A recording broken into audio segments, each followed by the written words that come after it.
Good morning. Welcome back to Cool Your Heels with Lillian-Cauldwell, heard on AMFM247.com and Passionate World Radio Network, The World in Your Hands. And this morning we have a special guest who wrote a book called Turn Your Happiness On. And I'm going to have her pronounce her name since I have trouble. Good morning. Hello. Good morning. My name is Norma Nikutowski, and I'm the author of Turn Your Happiness On. And I've been reading your book. And a lot of what you're saying is pretty common sense. Do you think people need to be reminded about it? From talking to people, and while, as you mentioned, it's common sense, a lot of people don't use it in their everyday life. And I think, having a reminder and making sure people practice it every day, it will help them to feel happier. Do you feel that turning your happiness on is something that you should start practicing as a child? I think it would be nice if in schools we would teach kids to always focus on the positive, on what they like, on what is good about them and about others and about everything around them. So because it's kind of a habit, like a mental habit, if we get into a pattern where we notice the positive and what makes us feel good, we go and look for more good things. But sometimes we are raised always trying to find what's wrong, and then we train our mind to always look for what needs to be fixed, what is wrong, what needs to be changed, and sometimes that can put us in a negative mindset. Do you feel that with all the fear that's being introduced, not just in American politics, but in most countries worldwide, that it's important to reconnect with your happiness? Yes, I think so. I think that if we are aware of, there will always be things happening around us that we don't like or that are unfortunate, but sometimes we cannot change them. So if we have a positive outlook in life, we can, get together and think about what we can do to change it in a positive way. Otherwise, we feel helpless because there are so many things going on, and it's not always easy to, sometimes they are out of our control. We cannot change them. So that makes us feel bad and helpless, and that does not allow us to connect with our happiness. So is connecting to your happiness like reconnecting with an inner child or your inner person inside of yourself? Yes. I think that sometimes there are so many things going on around us that we forget what's really important for us. So we are looking at what other people are doing, and then we say, oh, that looks like such a good idea. And we do the same thing, and then someone else is doing something else. So we are torn in different directions and hoping that if we do the same thing that someone else is doing, we will feel good, or it may make us feel happy. But actually, if we are not connected with ourselves and what is important for us, it will not bring happiness. It will be one more thing that we do. But it's not really connecting with who we are and with what really brings joy into our lives. Now, I noticed in your book that you do a very thorough job of explaining, and you have a lot of different stories, which I think are pretty neat. But you also have at the end of the chapter, or not so much at the end, but in the chapter itself, where you invite people to write down whatever is bothering them or what they think their happiness is. Have you gotten any kind of feedback on that, on whether this really helps people move forward? Yes, I have worked with groups of people and with students and parents. And one thing is thinking in our mind, and we have all those great ideas, but when we get it on paper, it's like we get it out of our head, and it it's more like a plan, like something that we can think about, something that we can process at a different level than if we only think about it. This is also for sometimes we have negative thoughts in our mind and we cannot get rid of them. So if we write them on a piece of paper, it's kind of we create more space in your mind for good things to come in, and we are not repeating over and over the same negative patterns. And I think, everyone could create a plan for happiness, just, with everyday activities and with long term and short term goals that could build a pattern for our mind to retrain and to build a happier life for yourself. It's almost like creating your own business plan for your happiness. Yes, it's very similar. And nobody created for you. You can read books and you can do exercises, but it's everyone's effort. Nobody knows what another person, what someone else will feel, or exactly what the person should do to feel happier. So, from what you're saying, then, happiness is something that is self determined, and that if a person really wishes to maintain their happiness, then they need to reconnect with themselves and, like a business plan, update it on a 6 month period or a yearly period because your aims and goals for happiness may differ from what you originally started out from. Yes, that is right. Um, it is something we have to work every day, and it's also something that may change. I think it's very important that we, at least take one or two steps every day toward our ideal life or the life we think we will enjoy the most or that goal that will bring us happiness. And many times when we move forward, we start to discover that that's not exactly what we want. And I think that's a great learning experience. And, and then change course and try something different. And at least we know, well, I thought that I wanted to do this, but now that I'm doing it, I find out that actually I would rather do something else. So take every experience as learning to um, to find out what works and what doesn't work, and what makes you feel good and what doesn't make you feel good. I found it very interesting that you spoke to seniors to find out what they were going to do when they retired. And you pointed out that a lot of them did absolutely nothing.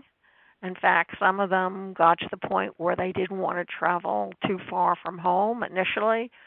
So maybe when people start saving for retirement, they need to create a happiness plan or a happiness tour for themselves so when they do retire, it gives them something to aim for. Yes, um, what I meant was don't procrastinate your happiness for your future. It's hard to predict how I will feel in 10 or 20 years. So we may change what we enjoy, or even if we look back when we were like in our 20s, we probably enjoyed things that we don't enjoy anymore when we are in our 30s or 40s or 50s. So happiness and enjoyment of things changes with age. So when I talk to a lot of people, they are looking forward to retirement. Like that's going to be great and everything they will do and they will enjoy life. And it sounds like a great plan. But then as people change and the economy changes and family changes, it may not be so so attractive as it was like 10 or 20 years before. So I was quite disappointed learning about those facts about people who were retiring, and I found it very interesting because that was something I would do myself. I would, always say, "Oh, at first I need to do this, and once I get my degree, I will be happy forever after." Or, I will get married, and once I'm married, everything will be solved. Or once you have kids, and so I did all those things, and even though they bring you happiness, it's like, well, a couple of months later, you say, "And now what?" And the same thing happens with retirement. So people are very excited and enthusiastic about all those things that they're going to do. And then as time goes by, they start, thinking about it that it may not be so interesting or so exciting to travel or to do those things that they always thought they would enjoy doing. So what I suggest is start doing it right now. Don't wait for retirement. Don't wait to get married. Don't wait to have kids. If there is anything you want to try or that you think that will make you happy, start taking a step right now toward that goal that will make you happy. Don't wait. Don't procrastinate. Don't postpone it, or don't think that once you have a certain amount of money in the bank, everything will be solved and everything will go smoothly. There will be always, you know. There'll always be something that will make Yes. you want to give up Mhm. before you even try something that you may find brings you a great deal of happiness, and it continues to bring happiness because of the memories that you create from it. Mhm. Yes, that's so true. And I think that people need to hear that, because I know from, I have three grandchildren, but I also have seen other kids and other grandparents, and a lot of them think that when they have the grandkids that they're going to live happily ever after. And I Mhm. think the culture, as taught to you as a child and in the messages that you receive as you're growing up, has a lot to condition you to the fact that if you have these factors, a home, a car, health, food, that you're going to have a great life and that you're going to be happy all the time. But that's not true, is it? No, it's not. It's a great start, but we have to build our own happiness into that. And that's something else I think we should remind ourselves every day is being grateful for everything we have. Like sometimes we take it for granted, or I'm sometimes in a bad mood because it's too cold or too hot or something didn't go like I scheduled it. And so I have to keep reminding myself that it's fine. I can put on a coat, or you can turn on a fan, or all those little things that seem so annoying um, are not really that important. I think that people really need to give themselves permission to be happy. Mhm. That a lot of people go through life feeling that they shouldn't be happy because if they do, that may mark them or call attention to the fact that they are happy. Therefore, they're inviting disaster to come in. Yes, or sometimes we think that if we look or if we focus on happiness, we will not make any more changes in our lives, or we will not achieve greater things, and we will be just stuck because if everything is fine, we'll just continue to do the same thing. But actually, that is not true, because if we are happy and if we are feeling good about ourselves and about others, we will look for more ways to expand that happiness to others by helping them or by seeing how we can contribute to the community. or for looking for more success for ourselves, or creating bigger goals, and this will help us to grow as a person. Yes, and I think that people forget that they need to keep growing Mhm. and they need to take chances to increase their happiness because the saying that you can't hold on to happiness, well, that depends on what part of the happiness you're holding on to. Mhm.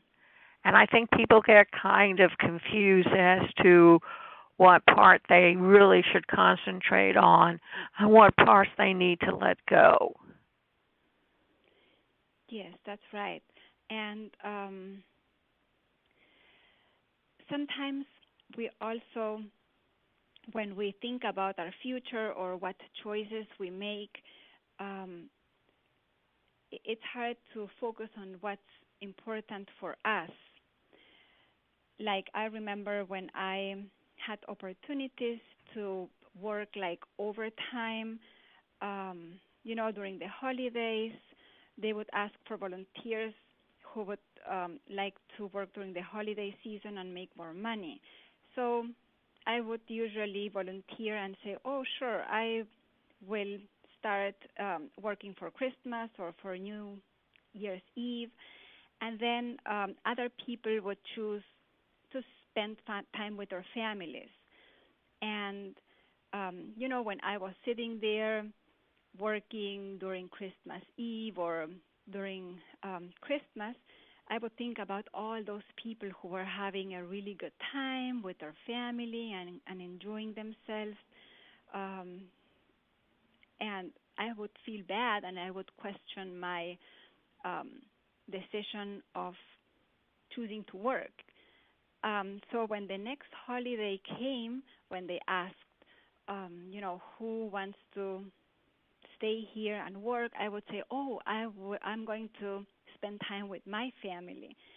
And so when I stayed with my family, we would just, watch TV or um, talk, and it wasn't that special as I imagined.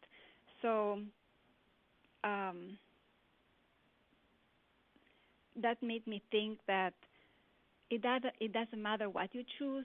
Some people may be working and they may be happy. Other people may spending time with their families and are happy. And it depends what you choose at that time. And once you make the choice, make sure to be happy with it. So if you know what your values are and what is important for you at the specific time, it's easier to make good decisions for yourself. I think so. I think that happiness is the state of mind in which you put yourself in. Mhm. And if you choose to make yourself a prisoner of the decision you make for obtaining whatever happiness you're after, then you're the one who needs to deal with it and decide why you are doing this. Because I think that when you make a decision either to stay home or to go and earn the extra income, you're doing a trade-off. And you have to look at it not so much as a sacrifice, but something that will eventually help your happiness grow or be secured by earning this extra money. Mhm. Yeah. Yeah. Um, and I also think it's important, to be happy with the decisions that we make. So if you decide to do one thing or you decide to do something else, it may not be a right and a wrong choice. It depends what are your priorities at that time. And when we make decisions, we always have to think, what is most important for me at that time.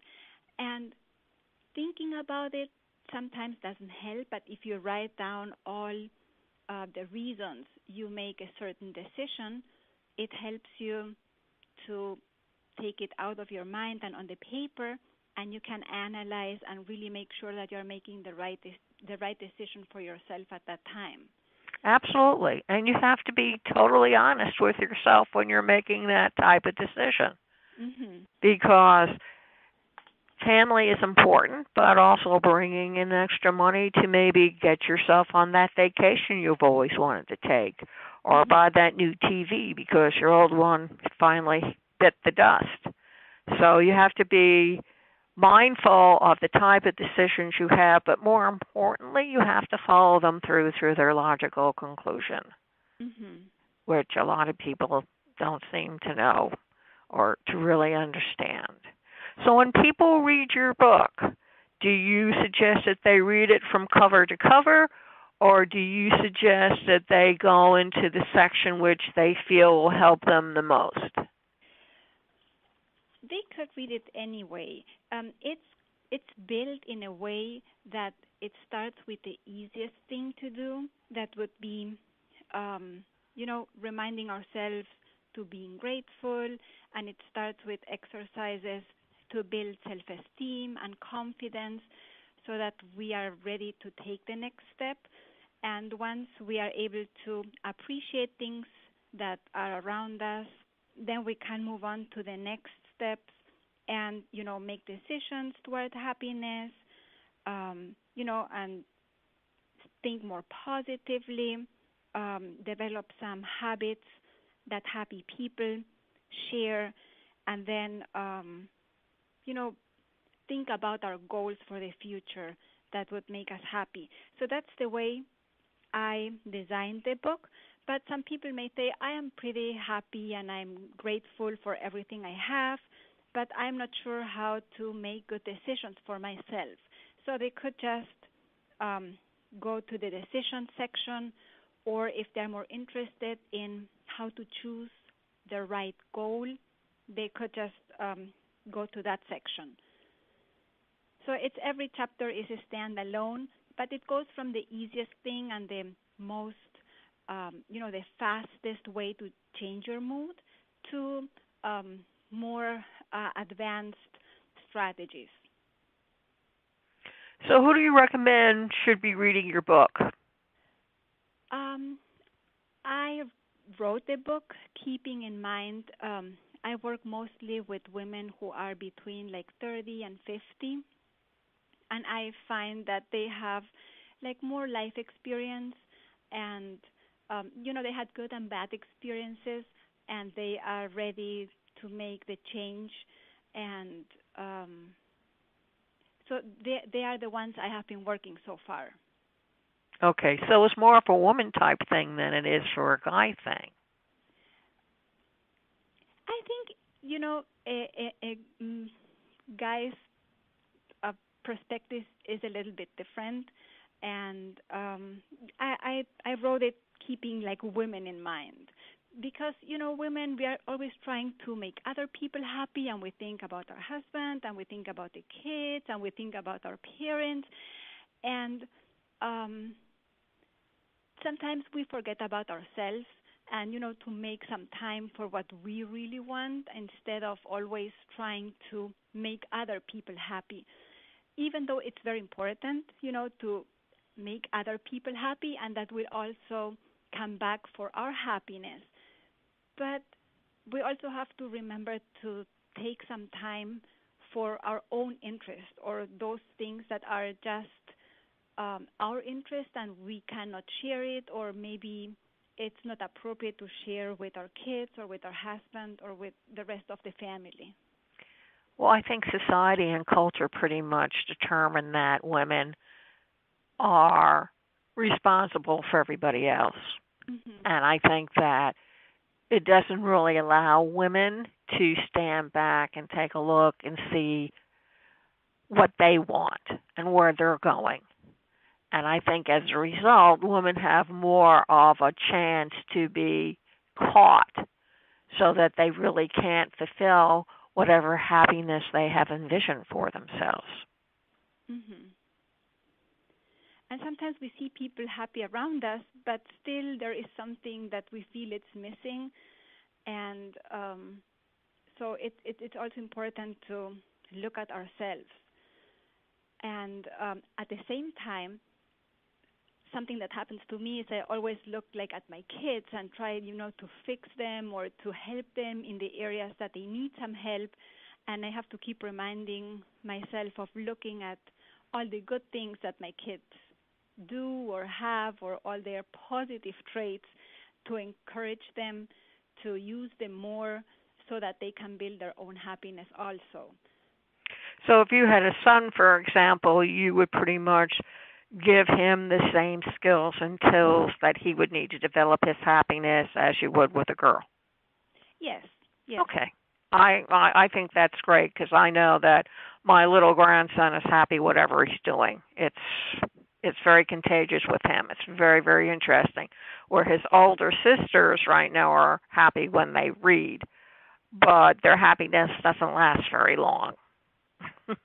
Where with the 5-year-old, it's all the time because he has what he wants. So his happiness needs are simple. So could you please tell everybody where they can find you on the World Wide Web, where they can buy your book, how they can contact you, upcoming interviews, speaking engagements, etc.? I have a blog. It's on www.happinesson.com. Okay. The book is available on Amazon or Barnes and Nobles or anywhere where you can buy books. Right. And they can contact you through your blog. Yes. Okay. There is the phone number and also my email address. Okay, very good. Okay, ladies and gentlemen, now all you need to do is go out and buy the book so you can be happy, which I think is wonderful, because so many people are not. Or like the person in the Christmas Carol, they collect and walk around with all the unhappiness, and they really do need to cut it loose. And before you go away and stray, and Toll France had this to say in 1901, justice is the sanction of established injustice. Thank you all very much for listening, and you can hear this interview all over again on AMFM247.com Tuesday evening from 8 to 9 p.m. Eastern Standard, on https://passionateworldradionetwork.com under Cool Your Heels. Just click on it. You can also hear it on iHeartRadio, iTunes Radio. You can also find it on Facebook.com/Passionate World Radio and Facebook.com/PWR Network LLC. Twitter.com @PWR Network LLC, and all the other social media outlets and directories. So thank you once again for joining us. And remember, please keep listening. Thank you.